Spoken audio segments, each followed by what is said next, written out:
Muy buenas noches, complacidos de llegar hasta vuestros hogares acá desde Unión TV con La Noche Menos Pensada. Edición de hoy, lunes 27 de febrero del año 2023. Pero en realidad ya estamos en marzo, porque hoy 27 se adelantó el feriado del 1 de marzo. Paraguay es el único país donde de febrero pasás a marzo, hoy es marzo, el 1 de marzo, porque hay feriado, pero mañana es febrero otra vez. Una peculiaridad. Tenemos dos escudos, 2 meses en un mes. Pero a mí me parece muy bien lo de adelantar el feriado. Entonces haces este feriado largo, favorece el turismo interno y, digamos, no te corta la semana. A mí me parece bien. Sí. Enero, tenemos que trabajar un feriado, ¿verdad? Pero enero fue un mes muy larguísimo. largo. Cuando cobrábamos aguinaldo y sueldo allá por 25 de diciembre o antes, se nos alargó mucho y teníamos problemas con el supermercado y el coreano de la esquina. Sí, mi cumpleaños es fines de enero, cuando todo el mundo está en un sohue crónico, entonces ni siquiera nadie incide para hacer festejo porque no pasa nada. Sí, ahora. Pero bueno, ya estamos terminando febrero. Febrero es un mes especial. Sí, febrerista. Cuando te aplazaba y tenías que rendir. Todo eso. Todo eso, ¿verdad? Claro. Carnavales. Bueno, se nos va febrero y ayer domingo tuvimos una triste noticia y quiero recordar a Catalina. ¿Quién es Catalina? Catalina es una mujer que en la década del 70, junto con otro grupo de chicas, irrumpieron en escenarios con una orquesta de mujeres, una orquesta de instrumentos eléctricos. Catunga. Catunga. Catalina se llamaba, más conocida por Catunga. Falleció ayer, estaba muy anciana ya. Y es pionera, está entre las pioneras del rock paraguayo, era un rubro musical que en su momento era medio subversivo, medio digamos, de un submundo, medio que eran todos drogadictos luego y satánico y cosas por el estilo, ¿verdad? En la década del 70, imagínate lo que era esa época.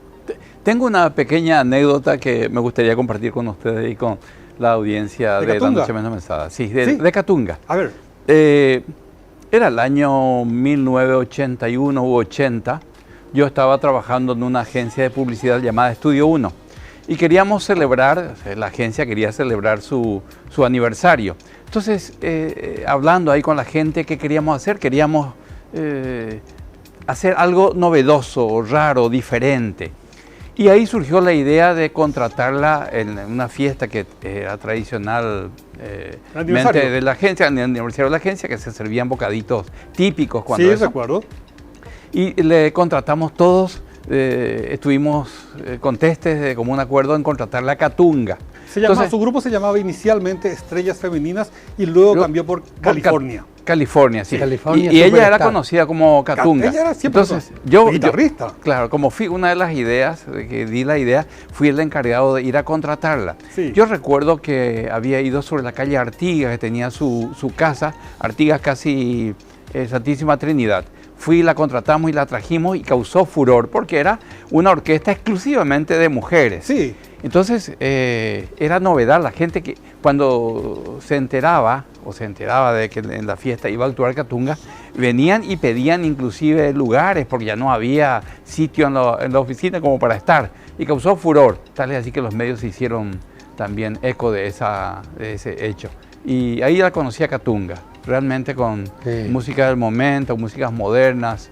Y sobre todo ellas eran mujeres todas. Pero vos sabés que siguiendo un poco tu relato, Rubén, vos sabés que en esa época, década de los años 70, una sociedad conservadora, muy machista, una pequeña ciudad, de repente aparece un grupo de mujeres que cantaban y le daban al rock como una fortaleza increíble. ¿Y cómo se llamaba el lugar donde tocaban ellos? Ahí sobre la calle Artigas. Una parrilla en la avenida Artigas se llamaba Fergal. Fergal. Sí. Ahí nos fuimos una vez con unos amigos. Sí. A tomar cerveza y a escuchar. Para nosotros era algo, sí, nos encantaba porque era rock, ¿verdad? Y rock estaba fuerte. Y estamos hablando de aquella anécdota de la agencia de unos 44, 45 años atrás. Claro. Cuando causaba un furor. Sí, estamos hablando.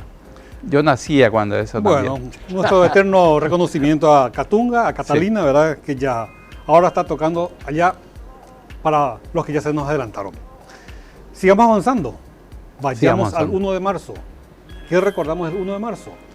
El Día de los Héroes. Una de las hecatombes más grandes de la historia. Sí, realmente.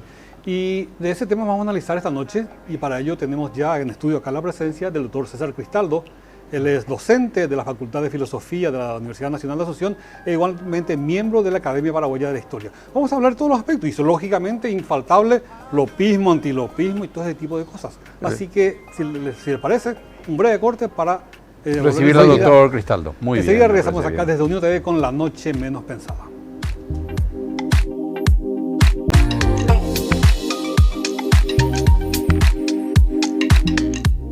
Seguimos acá en Unión TV con La Noche Menos Pensada. Llegamos hasta ustedes a través de los canales 17 en la grilla de Personal Flow, 23 en la grilla de Tigo, 28 en la grilla de Copaco TV y también nuestro sitio web www.uniontv.com.py. Como decíamos recién, ya está con nosotros acá en nuestra mesa el doctor César Cristaldo. Él es catedrático de la Universidad de la Facultad de Filosofía de la Universidad Nacional de Asunción e igualmente miembro de la Academia Paraguaya de la Historia. Queremos hablar con él sobre el tema, básicamente, 1 de marzo. Doctor Cristaldo, buenas noches, gracias por estar con nosotros. Este 1 de marzo nos recuerda, lógicamente, una tragedia que 150 años después sigue marcando para el Paraguay, sigue marcando su derrotero. Buenas noches para los apreciados amigos, para la audiencia del canal, y sí, tal como se escuchó en la introducción, una fecha memorable, una fecha marcada a sangre y fuego en el Paraguay, una fecha que hasta hoy día tiene dividido al Paraguay, porque nadie se mantiene indiferente. Todo aquel que ha leído un libro de historia tiene su postura definida. O es nacionalista, defendiendo la causa paraguaya liderada por el mariscal Francisco Solano López, o defiende la causa extranjerizante o legionaria o antilopismo, como se le llama, ¿verdad? Entonces, historiográficamente hay dos posturas bien definidas en el Paraguay, y algunos aventureros que siempre dicen presentamos una obra objetiva, que es un poco difícil de entender, porque siempre hay un sesgo en el investigador, en el escritor. El corazoncito siempre tiene su porcentaje de participación. Es inevitable. Sí, señor. O sea, la historia no siempre es objetiva. Debería ser. La teoría de la historia dice que el autor tiene que estar lo más alejado posible de emitir sus emociones, sus sentimientos, pero es un pedido muy difícil que se le hace al investigador, porque es un ser humano cargado de emociones y sentimientos. Doctor, ¿por qué el 1 de marzo de cada año se celebra y se da en llamar el Día de los Héroes? Hago la observación de que no siempre fue así. El 1 de marzo siempre fue el inicio de las clases en el Paraguay, un día indiferente durante mucho tiempo, hasta que en 1936 el gobierno del coronel Rafael Franco instituye el carácter de héroe máximo de nuestra nacionalidad al mariscal Francisco Solano López, y deroga un decreto que ha dividido al Paraguay, el decreto del 17 de agosto de 1869, el cual declaraba traidor al mariscal Francisco Solano López, genocida de su patria, y todos los epítetos ignominiosos que estuvieron vigentes durante mucho tiempo. Y a partir de 1936 y más desde el gobierno del general Morínigo, el 1 de marzo se constituyó en fecha oficial, feriado oficial. Pero esto se inicia, no fue ningún político, no fue ninguna autoridad pública quien se encargó de instalar la fecha del 1 de marzo en el Paraguay, sino fueron jóvenes de 17, 18, 19 años que en el año 1900 empezaron esta ajetreada lucha por reivindicar a los héroes olvidados y callados de la guerra del 70, y eran los estudiantes del Colegio Nacional de la capital, que a partir del año 1900, según las memorias de Juan Estefanich y otros egresados del Colegio Nacional, empezaron a festejar el 1 de marzo en la Plaza Uruguay. Y por supuesto que por el decreto del 17 de agosto de 1869 no se podía mencionar el nombre de Francisco Solano López.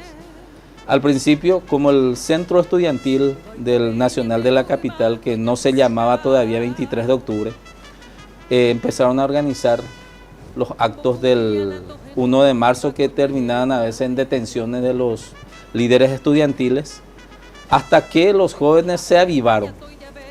¿Y cuál era la figura habilitada, el cual se podía mencionar? Era la figura del general José Dubigis Díaz. Entonces pedían permiso al ministro del Interior, que siempre de la época, ya empezaban los gobiernos liberales de la época y los últimos gobiernos republicanos también, que prohibían este suceso. Lo hacían en la Plaza Uruguaya o lo hacían en la Recoleta, enfrente de la tumba del general José Dubigis Díaz, pero cuando empezaban los discursos ya cambiaba el tono y no faltaba el informante también. Ya habían los piragües cuando eso. Y eso es de antigua data. Entonces informaba al gobierno y así el coronel Franco también, producto de un informante, se inició todo y que terminó en el fin de la era liberal, en un acto, poniendo entre paréntesis, en un acto en Itá del 3 de febrero, donde fue invitado el coronel Rafael Franco por los asociación de excombatientes iteños, y ahí dio un discurso en donde más o menos daba un tirón de oreja al gobierno. Y eso llegó a oídos del comandante en jefe, que era el general Estigarribia, y del presidente, doctor Eusebio Ayala, y después, al llegar a Asunción, gentilmente fue arrestado y la solución terminó en Montevideo. Y como sabemos, esto derivó al levantamiento del 17 de febrero. Un evento chismográfico terminó en un cambio de gobierno. El propio Paraguay. Más o menos, sí. Y hay muchos eventos parecidos. Y volviendo al tema del 1 de marzo, los jóvenes empezaron a instalar el festejo o la recordación del 1 de marzo. Lo hacían en la Plaza Uruguaya porque el Colegio Nacional funcionaba donde hoy está el Asunción Escalada, el Nacional de Niños. Entonces venían 2 cuadras nada más y hacían sus actos ahí. El Nacional de la Capital funcionó ahí desde el 28 de abril de 1878, fecha en que se hizo la inauguración un domingo a las 4 de la tarde, y se mudó al paraje de Pinoza a fines del año lectivo de 1949. A partir de 1950, el Nacional de la Capital empezó a funcionar en el paraje de Pinoza. La avenida Eusebio Ayala. Sí. Se le atribuye a Carlos Antonio López de que las guerras se ganan con la pluma y no con las armas. Bueno, más palabras menos. Sí. Ahora, Francisco Solano López vio inevitable el tema de la guerra. Lo importante es que una persona por sí solo no puede generar un evento tan grande. Para entender el tema de la guerra de la Triple Alianza, primero hay que entender los acuerdos diplomáticos exógenos al Paraguay, lo que se está pergeñando fuera del Paraguay. Paraguay sin un cuerpo diplomático, sin nada, por supuesto no le llegaba nada al gobierno nacional. El primer tratado Hermeto-Leao con Urquiza, año 1851, es el inicio de la intromisión diplomática imperial en el Río de la Plata.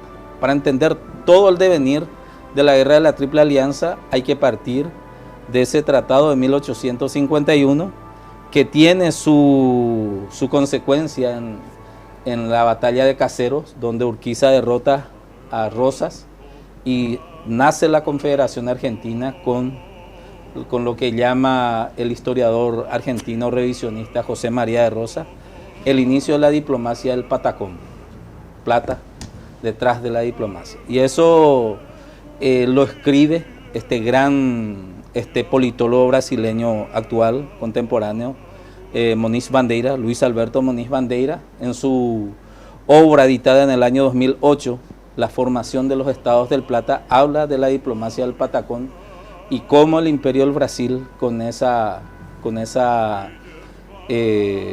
argucia, digámosle, con ese as en la manga, pudo imponer muchas cosas en el Río de la Plata. Profesor, Sí. doctor, una consulta para entender. Estaba hablando que para ir a los inicios mismos, Sí. a la semilla, a Sí. la parte germinal de lo que fue después la guerra grande nuestra, tendríamos que remontarnos a aquel tratado entre Brasil e Urquiza, con Urquiza. Sí. ¿Qué establecía ese tratado que perjudicaba a nuestro país? Inclusive, hago una pequeño fe de rata. Un año antes, 1850, ya se firma el Tratado Vázquez-Belagarde en Asunción. Nicolás Vázquez por el gobierno paraguayo y Pedro Alcántara de Belagarde por el Imperio del Brasil. Ahí se establecía de que ambos gobiernos tendrían que actuar en defensa del Uruguay ante cualquier amenaza externa. Eso es lo que le comprometía al gobierno paraguayo a defender al Uruguay ante cualquier amenaza externa. La paradoja y la ironía del destino es que uno de los signatarios de ese tratado fue el agresor y el otro el que fue arrastrado a la contienda. Y después ya saltamos al tratado fallido de 1855, una gran, para los politólogos y los expertos en diplomacia, es un excelente material de estudio, y ahora que se viene el estudio del Tratado de Itaipú, en breve, una herramienta pedagógica para la diplomacia paraguaya. La derrota imperial en Asunción, algo que hasta ahora creo que no han digerido los historiadores brasileños, cómo el gobierno paraguayo le impuso sus condiciones al gobierno brasileño y fue rubricado por el representante brasileño, el almirante Pedro Ferreira de Oliveira. El gobierno paraguayo, al no tener un canciller fijo, nombra al general Francisco Solano López como negociador por la parte paraguaya, equiparando la jerarquía del almirante Pedro Ferreira de Oliveira. Y ahí estaba que el Brasil reconocía el Río Blanco como nuestro límite al norte y todas nuestras posesiones. Todos los problemas de límite que al año siguiente volvieron a salir, todos ya estaban solucionados. Si ese tratado era revalidado en el Congreso brasileño, estimo de que este conflicto no hubiera sucedido. Pero ¿qué pasa? Al llegar con los pliegos Ferreira de Oliveira en el Brasil, lo primero que ven que es atentatorio a los intereses brasileños, expansionistas. Lo destituyen, lo desautorizan Una KPT. y queda sin efecto, y aparece el Bonamigo otra vez. Envía una invitación al gobierno paraguayo para que envíe un representante en Río de Janeiro para estudiar de nuevo aspectos faltantes, y ahí nos enchufan la postergación de 6 años el aspecto del límite. Lo que ya se había acordado, lo que ya se había ganado, se vuelve otra vez. Y termino esta parte diciendo que los tratados de Paraná, 1856, 1857, donde ya Paraños aparece en escena, firmando con Urquiza, y el vizconde de Abaeté también apareciendo ahí. En 1856 ellos ya tenían asegurado a la Argentina de la oreja, como alguien acaba de ofender también a los argentinos, al gobierno argentino, arrastrándole a una hipotética guerra, a un hipotético conflicto ya con el Paraguay, en donde se iba a considerar agresión el paso de tropas paraguayas por territorio argentino. Eso ya en 1856. ¿Qué pasó en el 65? Tal cual, cuando no autorizaron el gobierno por... ¿Pero por qué era todo eso? Y primero ¿Cuáles eran las razones, por ejemplo, para que en primer lugar hubieran firmado un convenio brasilero y paraguayo y después viniese todo eso? ¿Cuáles fueron las causas? Hubo dos problemas con el Brasil.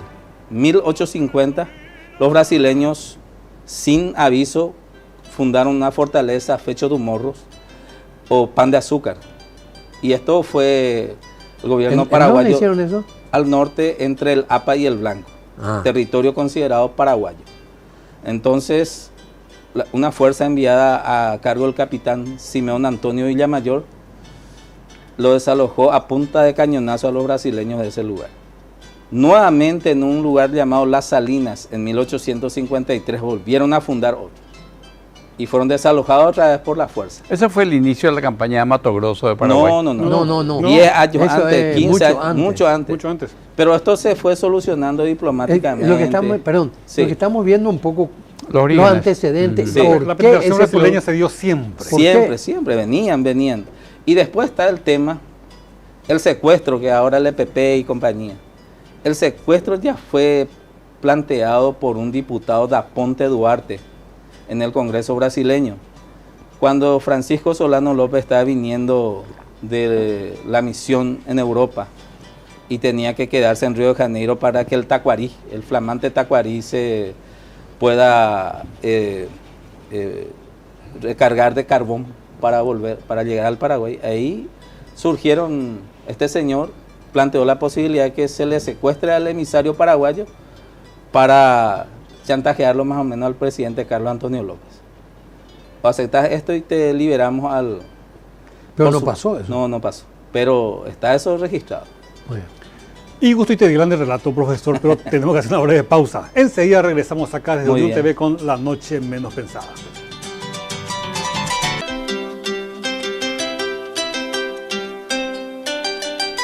Continuamos acá en Unión TV con La Noche Menos Pensada. Llegamos hasta ustedes a través de los canales 17 en la grilla de Personal Flow, 23 en la grilla de Tigo, 28 en la grilla de Copaco TV e igualmente en nuestro sitio web www.uniontv.com.py. Nuestro invitado esta noche es el profesor Dr. César Cristaldo. Él es historiador, profesor de la Facultad de Filosofía de la Universidad Nacional, miembro de la Academia Paraguaya de la Historia e igualmente autor de este libro que trata justamente sobre el tema que estamos tratando esta noche. Doctor, básicamente, ¿resultado de qué investigación fue este libro? Iba a ser mi tesis doctoral, pero como requisito en la universidad que tiene que ser inédito tu trabajo, entonces cuando se me planteó publicar, porque la primera parte ya publiqué en el 2010, entonces decidí que se conozca ya una tesis que tenía terminada. Y total, iba a poder empezar otra. Y como en Paraguay es muy difícil que se te publiquen tus obras, entonces nadie quiere pagar nada, sino más o menos canje es lo que se ofrece.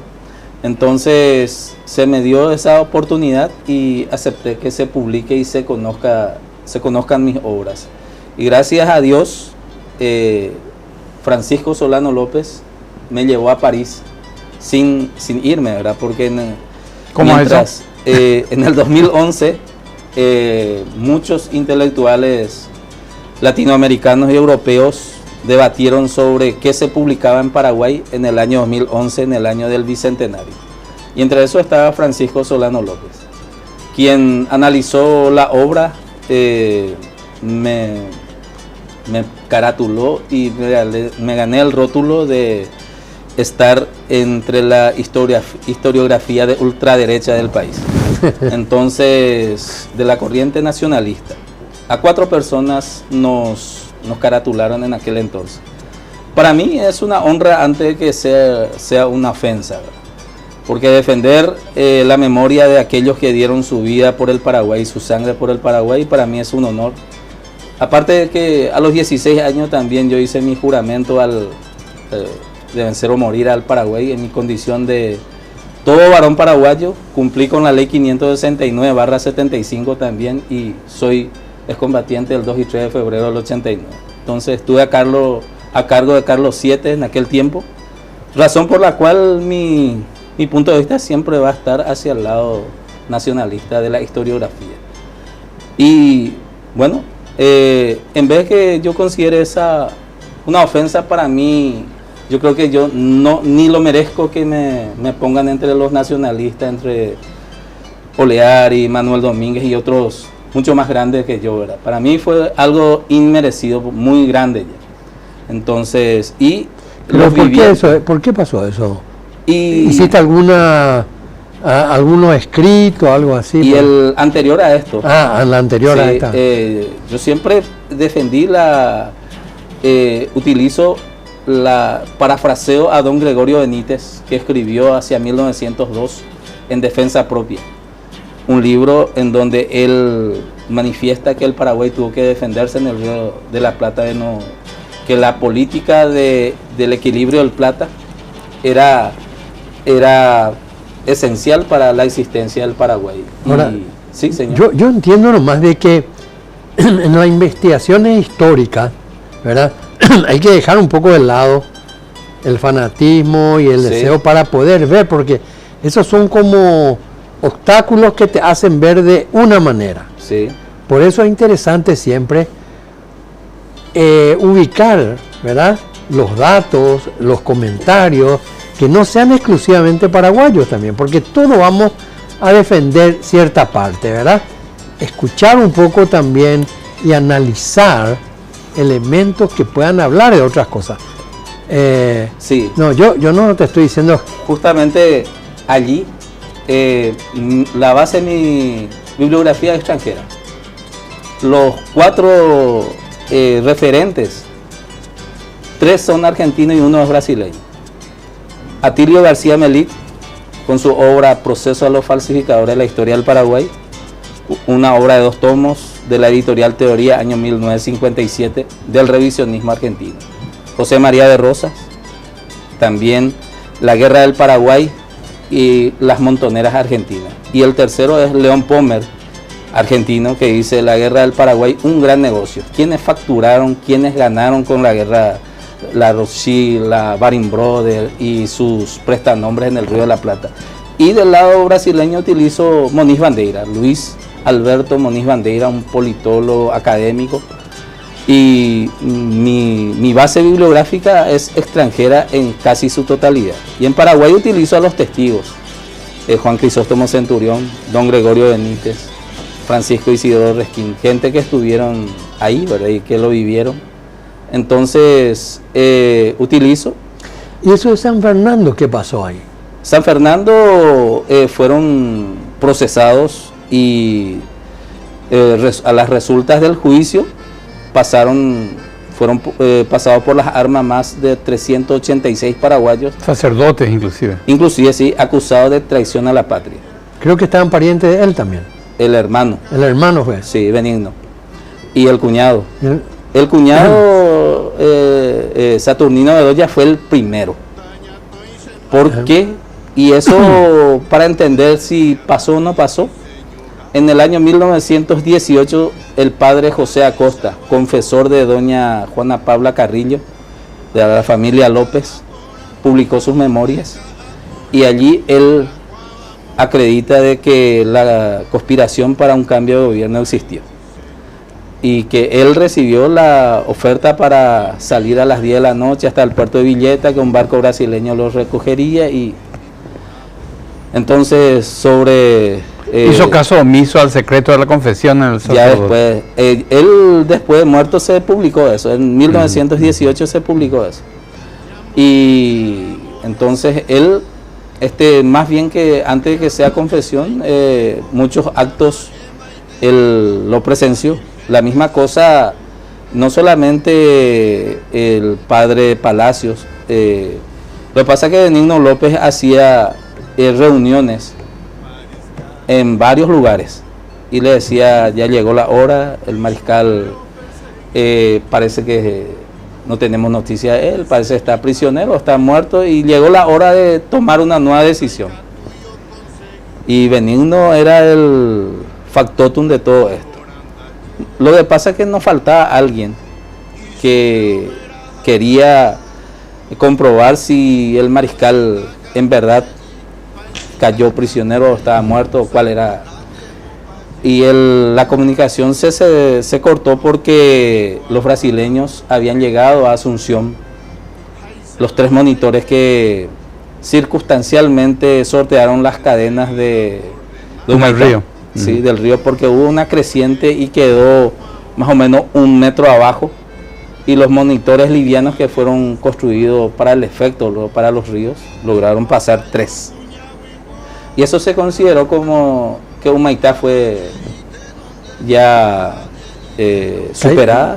Y entonces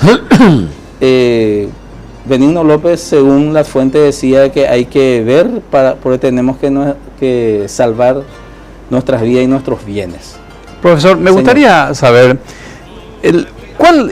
cómo venía el ejército paraguayo el día 1 de marzo cuando llega a Cerro Corá. ¿Tenían cañones, fusiles? ¿Cuántos hombres tenía? ¿Podían defenderse todavía contra las fuerzas brasileras? Sí, hay que tener, sí, poquísimo. 413 hombres pronto al combate y 516 hombres en total con oficiales, y más de eso no había. Pero con armas. Y sable, espada y lo que quedaba y algunos cañones, no pasaba más de 15 cañones, porque 4 o 5 cañones tenía el coronel Ángel Moreno, 4 o 5 cañones tenía el general Francisco Roa y 4 o 5 cañones tenía el coronel Patricio Escobar. Hasta ahí nada más. Y cada uno tenía hasta 100 hombres aproximadamente para la defensa. Y en 4 lugares nada más estaba hecha la defensa de Cerro Corá. 90 hombres del ala derecha de la Quidabam, ahí estaba Juan de la Cruz Ábalos, un poco a su izquierda estaba el coronel Ángel Moreno en la boca de la picada, después a su izquierda estaba el coronel Escobar, y con el coronel Escobar estaba el general Roa con la artillería. Perdón, para entender, esa ubicación de los hombres y los grupos ya estaba con miras a defenderse contra las fuerzas brasileras. Ya en febrero, eso ya eran puestos de defensa que... Esperaron ahí. Sí, porque el mariscal llegó en febrero a Cerro Corá. Ajá. Y de allí encomendó primeramente al famoso comandante Lara hacia Dorado, hacia Mato Grosso en busca de ganado. Y después, como este no volvió, fue que envió al general Bernardino Caballero. Tiene también, es todo para un programa, el por qué a un general designa para arreo de ganado y no a un sargento, a un teniente, ¿verdad? Y por qué los acompañantes del general Caballero eran toditos oficiales, un soldado. Dan para hacer especulaciones. Sí, es todo para un programa eso. Pero para analizar, ¿eh? Sí. Y después está ¿Y por qué crees que pudo haber sido eso? Y yo creo que el mariscal, el legado de Tandil que dice Oleari, ahí está el testamento político. De acuerdo a esa versión, se hace la formación y el mariscal presenta al general Caballero como su posible sucesor en caso de su ausencia. Decía, seguidle a él como me han seguido a mí, quererle a él como me han querido a mí, y porque yo tengo en él, o sea, el ejército paraguayo tiene en él el mejor de sus generales y yo el mejor de mis amigos. Y eso no hace mucho apareció un libro así, hace poquito nomás se publicó, en donde se trastroca esa, que no es Caballero, que fue Escobar, ¿verdad? Hay un libro que está apareciendo así de una especie de libro de marras más o menos, pero fue Caballero. Y la hipótesis o el comentario que se hace es que se apuntaba a una posible reconstrucción, porque yo me remito al acuerdo que Mr. Gould en el 1867 consiguió el mariscal López, cuando el mariscal accedió a salir del Paraguay. Por eso la gente conoce así en forma, no le conoce en su totalidad al mariscal López, que quería gloria, fama, sangre y todo. Pero él aceptó salir del Paraguay. Él aceptó salir, propuso 2 condiciones que no fueron aceptadas por el emperador del Brasil. El gobierno argentino no dijo nada, ni el uruguayo, pero el emperador rechazó esas 2 condiciones. Porque tenía que ser incondicional Claro. Uno, él decía de que voy a nombrar a mi sucesor. Y yo interpreto que no era Sánchez, porque Sánchez era por constitución su vicepresidente claro. Y que tenía que suplirle, ¿verdad? Yo creo que él ya no veía en Sánchez, ya no le confiaba, porque él estuvo en la reunión con Benigno. Entonces, eso ya pasó un año antes de San Fernando. Ajá. Después de un año nomás explotó lo del San Fernando. Y segundo, que no le pongan tiempo para su retorno.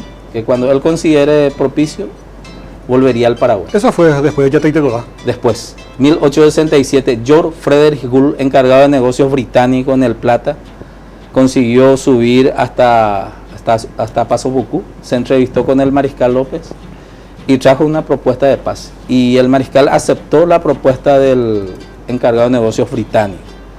O sea, si se quería paz, 1867 era propicio. Si se quería paz a través de las armas, también en 1866, cuando el ejército brasileño ya utilizaba el globo aerostático, sabía muy bien dónde estaban las posiciones paraguayas. Un golpe final al cuartel general del mariscal López después de Tuyutí y terminaba la guerra. ¿Y por qué se dilató tanto?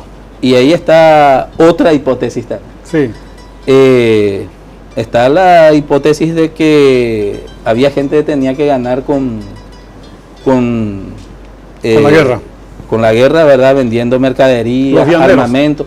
Y principalmente ahí entra un personaje poco estudiado para nuestra historiografía y que escribí poquito sobre él, que es Ireneo do Evangelista, el barón de Mauá, el financista del ejército imperial brasileño, que cuando terminó la guerra y se fue más o menos para intentar cobrar al emperador, ahí se rompieron las relaciones y después empezó a bloquearle a todas las empresas y bancos de Barón de Mauá, y para 1875 el Barón de Mauá estaba en quiebra, se pega un tiro. Alguien para ser estudiado y con profundidad también. Pero la venta también de artículos para la gente que seguía la guerra pasaba con Paraguay, que vendían elementos. Al Paraguay ya no, desde que nos cerraron todo el Río de la Plata, nosotros Ya no podía. tuvimos que autogestionarnos todo, Totalmente. ¿verdad? Pero sí, Urquiza, gran ganador, porque vendía caballos, Sí. vendía forrajes, vendía ganado y otros grandes, ¿verdad? El gran negocio de la guerra. Sí. Una breve pausa de vuelta, Sí, doctor. señor. Enseguida regresamos acá de Unión TV con La Noche Menos Pensada.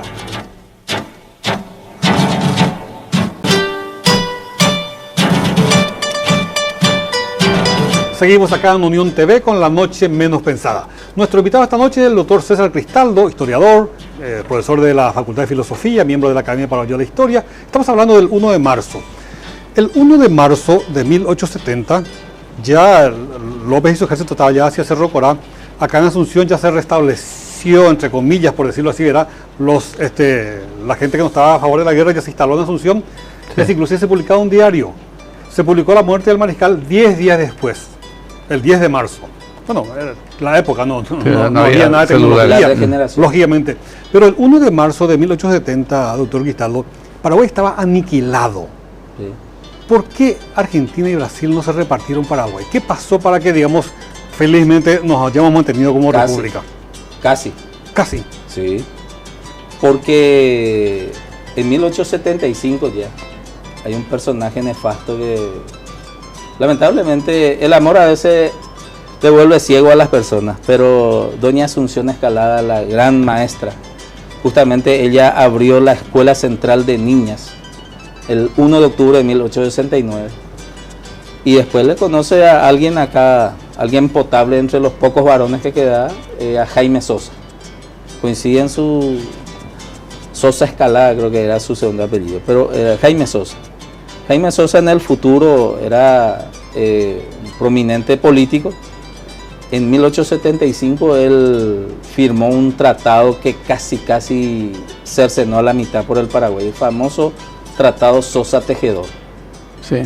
Ese tratado, a cambio de que Buenos Aires nos daba ventajas arancelarias, nos perdonaba algunas deudas de guerra, nosotros sin discusión de títulos, Paraguay le entregaba hasta la Bahía Negra del Chaco Paraguay.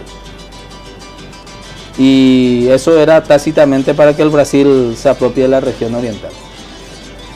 Esto, según las versiones historiográficas, fue rechazado por Paraños. José María Paraños y que rápidamente informó al presidente Gil de lo sucedido. Por eso es que después se le destituye a Jaime Sosa y el gobierno paraguayo establece la nulidad de todo lo firmado por Jaime Sosa.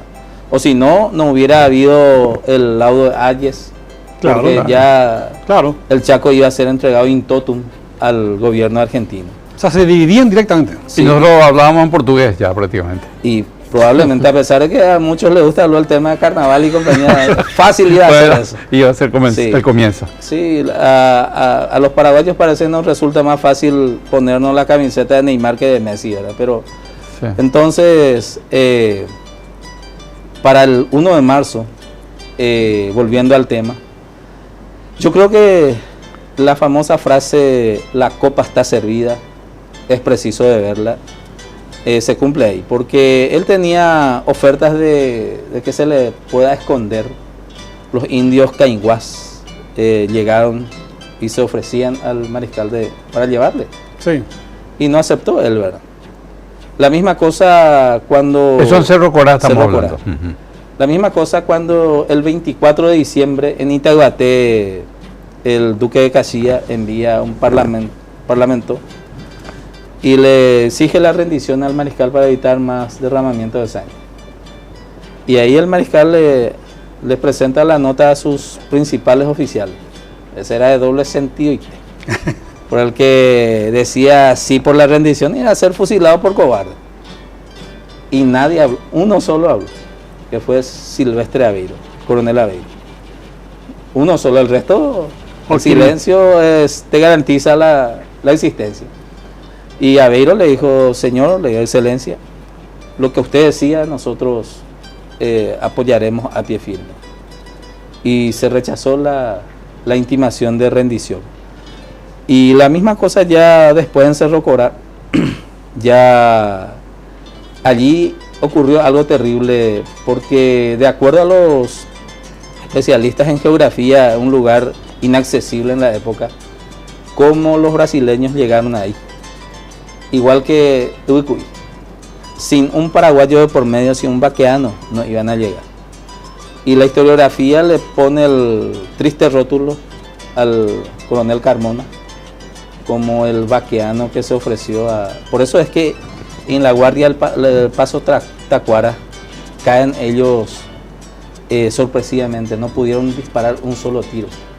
Le llegaron y lo pasaron a degüello a todos, ¿verdad? Las mujeres que estaban al costado de la guardia de Paso Tacuara fueron los que dieron aviso al mariscal López. Y el mariscal López envía al coronel Centurión con el sargento mayor Ángel Rivero, que era su ayudante, para ver qué pasaba. Apenas salieron 1000 metros, ya los 3000 hombres de la división del general Cámara ya estaban ahí. Para tener una idea, la fuerza operativa brasileña en el norte era 22.000 hombres, 15.000 hombres a cargo del mariscal Victorino Carneiro Monteiro en Villa del Rosario, 3.000 hombres de caballería a cargo del general José Antonio Correa Cámara, que fue el que llegó a Cerro Corá. Con los 3.000 hombres. 3.000 hombres de caballería, más 3.000 hombres que estaba para hacer el esfuerzo tenaz, la estrategia tenaz Por la del retaguardia. general Auto Guimaraes. Y más en Curuguatí estaban 1000 hombres del regimiento de caballería del que sería posteriormente presidente de Brasil, el general Deodoro da Fonseca, que sería posteriormente presidente del Brasil. Él está, o sea, total 22.000 hombres. Y la fuerza operativa paraguaya no pasaba 520 hombres, de los cuales 413 estaban prestos para el combate, y ese parte fue encontrado en la cartera del coronel Juan Francisco López Lynch cuando lo revisaron, ¿verdad? Ahí estaba el parte del día, porque él estaba asignado a la mayoría, lo que sería la jefatura de Estado Mayor, que el jefe era el coronel Juan Crisóstomo Centurión. ¿Y qué decía ese parte? ¿Y cuánto estaba tal regimiento? ¿Cuántos La oficiales? cantidad. Inclusive, Un relevamiento. sí, no, y el parte que siempre en el mundo militar se hace a la mañana, en la formación, en la diana, Claro. y en la retreta. Su inventario, digo. Sí, sí, sí. Y allí se dice cuántos están enfermos, cuántos están comisionados, cuántos están de guardia. Y acá un dato interesante que ocurre. En esta situación, el batallón de rifleros era, digamos, la fuerza élite del ejército paraguayo y el regimiento de dragones. Los dos juntos así ya quedaban 100 hombres en total. El batallón riflero en su momento de esplendor tenía entre 800 a 1000 hombres y eran los que tenían los fusiles más modernos. Pues no de repetición todavía. Algunos ya se tenía de repetición, algunos, pero muy pocos. Eran de avancarga, a pistón y el famoso fusil a la Minier, o la Minier, de fusil de origen francés. Y acá prácticamente el combate de Cerro Corá fue, pero así... ¿Sangriento? Sangriento porque se le ejecutó a mucha gente inerme que no estaba en condiciones de defenderse. ¿Cuánta gente falleció ahí, doctor? Y estimo que alrededor de 300 personas. Diezmaron prácticamente. De Lo una- poco que había. Sí, Otra vez. y sí. De 300 combatientes. Sí. 500 eran total. 514, ¿verdad? Y ahí no está la población civil. Ah, Claro. No está las mujeres, los niños, los ancianos que acompañaban no estaban ahí. Y otra cosa que acá se inicia la leyenda de las carretas. Que hasta ahora hay gente que están buscando las 30 carretas. Los tesoros el tesoro escondido. Sí. ¿Eso es ficción? ¿Es fábula? No, no, ¿Mentira? De que las carretas existieron y que salieron de Piribebuy el 11 de agosto de 1869, están en el diario de Resquín. Por el general Resquín era el jefe de Estado Mayor General. ¿Y qué tenían en la carga? Y muchos tenían ropero, escritorio de los 4 ministerios. ¿Y las joyas? Y las joyas estaban en las carretas del Ministerio de Hacienda. ¿No? Joyas y los patacones, los Carlos IV, las monedas de la época. Y 30 cayeron cerca de Acostaño. Entre ellos cayó todito nuestro Archivo Nacional de... eso sí. Eso Sí. te digo, en Río de Janeiro. eso Pero fue lo 30 peor, ¿verdad? cruzaron. 30 cruzaron hasta Caraguatá y lograron Pasar. burlar Eso el está cerco. Esos están en Río de Janeiro. Sí, y una parte nos devolvieron. Una parte sí. Una Una migaja partecita nos dio. chiquita. 7.900 volúmenes en la colección Barón de Río Branco. Porque el único que tuvo acceso hacia 1955 fue el doctor Hipólito Sánchez Quel a toda la documentación paraguaya. Y publicó un libro llamado Los 50.000 documentos Sí. paraguayos en el Brasil. Yo creo que fue el único paraguayo que tuvo acceso a todo eso y después el gobierno brasileño hizo una clasificación y nos enviaron lo que se conoce como la colección Barón de Río Blanco como una muestra de amistad y nos devolvieron los documentos menos sensibles, estimo yo, ¿verdad? Y las 30 carretas, volviendo a ese tema, cruzaron y los custodios de esas 30 carretas fueron degollados totalmente el 4 de marzo de 1870 Por brasileros. por los brasileños guiados por paraguayos. Pues ya sabemos dónde fueron las carretas, Así que ya los sabemos. contenidos. Ya, deducción Sí, lógica. pero hay un problema ahí. ¿Cuál? Hubo un sobreviviente, ¿Así? el teniente coronel José María Romero. ¿Y qué papel tuvo a Él posteriori? era el tercer comandante. El comandante principal era el coronel Juan Bautista del Valle. Segundo comandante el coronel Gabriel Sosa. Y él era el tercero y era el comandante del batallón número 23.